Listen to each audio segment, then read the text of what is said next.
어제도 이재명 대표가 어떤 또 이야기를 했냐면은 네. 참 이재명 대표 참 제가 볼 때는 거짓말에 꼬리를 자꾸 무니까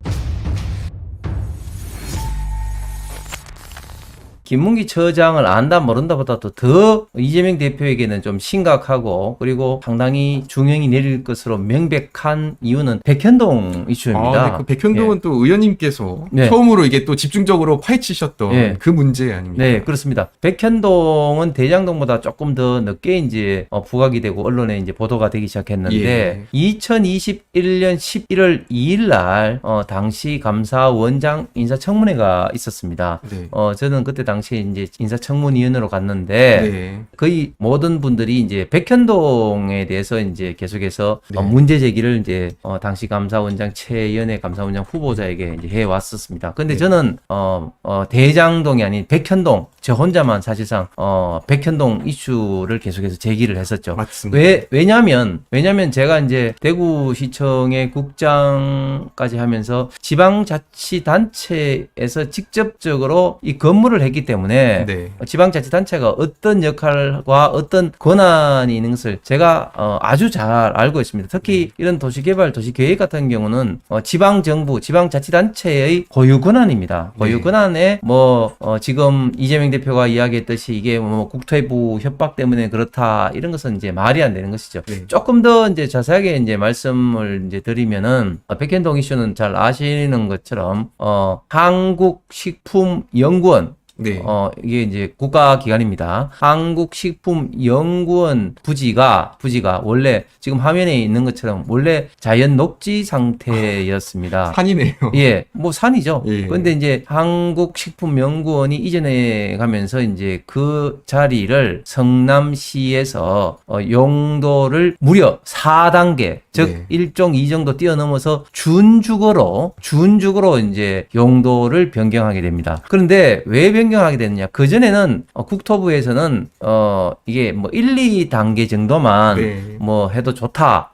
그리고 그 판단은 적의하라 이렇게 공문을 발송했습니다. 적의라는 말은 알아서 하시라. 왜? 그거는 지방자치단체의 그 권한이기 때문에 국토부에서는 이렇게 뭐 권윤하되 그러나 알아서 판단하라. 적의 판단하라고 분명히 공문에 명시돼 있을 뿐만 아니라 국토부에서 이야기할 때도 자연녹지에서 용도 한 뭐 1, 2단계 정도를 이제 요구를 요청을 했었습니다. 그런데 성남시에서는 준주거 무려 4단계를 했는데 왜 4단계를 했느냐? 그것은 바로 2006년 성남시장 할 때 이재명 당시 후보의 선대본부장이었던 김인섭 본부장이라는 사람이 이 지역을 시행 개발하려고 하는 소위 말하는 아시아 디벨로퍼라는 곳에 회사에 들어가서 이제 김인섭이라는 사람이 요구를 하니까 성남시에서 그걸 이제 받아들이면서 4단계나 용도를 이제 상향을 하게 됩니다. 이게 첫 번째 하나 이슈가 있고, 두 번째는 그리고 당시 성남시에서 이제 용도 변경 4단계를 하면서도 처음에는 이게 100% 임대였습니다. 그런데 그 이후에 이 이제 완전히 또 이제 그 100% 이제 임대에서 또 이제 분양으로 이제 바꾸었는데 그런 바꾸는 과정에서 원래 그런 걸 바꾸게 되면 지구 단위 계획 변경을 소유자들에서 이제 신청을 허가 관청인 즉 성남시에 하게 되는데 이때 이제 신청이 이제 원래 이제 소유권이 한국식품연구원에서 아시아 디벨로퍼로 넘어갔기 때문에 아시아 디벨로퍼에서 해야 되지만 아시아 디벨로퍼에서는 그래도 이거는 공공기관이 해야 성남시가 받아들인다 해서 이미 토지 소유권이 매각이 돼서 없는 한국식품연구원에서 이제 신청을 하게 되거든요. 그걸 이제 성남시에서 이제 받아들여 준 거죠. 그런데 2018년도에 감사원에서 소위 말해 특정 감사를 통해서 이 부분, 즉 한국식품연구원 감사를 통해서 해당 담당자들이 즉 권한이 없음에도 신청한 것에 대해서 중징계, 파면 등의 중징계 처분을 받게 됩니다. 그런데 허가 관청인 성남시에 대해서는 아무런 조치를 취하지 않았어요. 제가 이제 2021년 11월 2일 감사원장 인사청문회에서는 네. 감사원장 인사청문회이기 때문에 바로 이 지점을 이제 문제를 삼아서 네. 왜 이때 당시에 허가 관청인 성남시에서는 감사를 하지 않고 한국식품연구원에 대해서만 감사를 했느냐. 앞으로 감사원장이 되면 한국식품연구원뿐만 아니라 성남시에서도 감사 해야 될 거 아니냐 하니까 지금 현재 감사원장이 최은혜 감사원장이 이제 하겠다고 이야기를 했고 네. 본인이 취임을 해서 12월 달부터 감사를 해서 이게 이제 문제가 있으니까 2월 달에 경찰에 이제 수사 의뢰를 하게 됩니다. 네. 그때부터 이제 본격적으로 백현동의 문제에 대해서 이제 경찰이 이제 수사를 이제 하게 되니까 네. 저도 좀 최초 문제 제기자로서 좀 역할을 했다고 좀 자부를 할 수가 있습니다. 예, 이게 정말 중요한 건데요. 이재명에 정말 많은 비리들이 있었지만 이 백현동 말씀을 딱 들어보니까 이거 대장동이랑 판박이고 규모도 어마어마하게 크고 결국 이 공공으로 아파트를 하겠다면서 결국엔 다 민간업자들한테 넘어가게 되는 이러한 이 문제를 계속해서 이 어디 감사원장 이제 청문회에서 이 일을 이제 부각을 시켰고 결국 이재명의 그 대통령 선거 패배에는 그 0.7%라는 아주 작은 퍼센트 그 중에서 이 백현동 이슈가 정말로 중요한 이런 작용을 했다라고 볼 수 있는데요. 이 점에 대해서 홍석천 의원님이 집중적으로 이것을 이제 캐물었고 그런데 이제 참 공교롭게도 이번 이제 선거법에서 이 백현동과 관련한 이 거짓말을 예. 또 하다가 예. 지금 이제 또 날아가게 생긴 거죠. 예. 이 백현동에 대한 어떤 거짓말을 처음 하게 된 게 이제 2021년 10월 달 당시 국정 이제 감사에서 네. 많은 의원들이 백현동 문제 제기를 하니 네.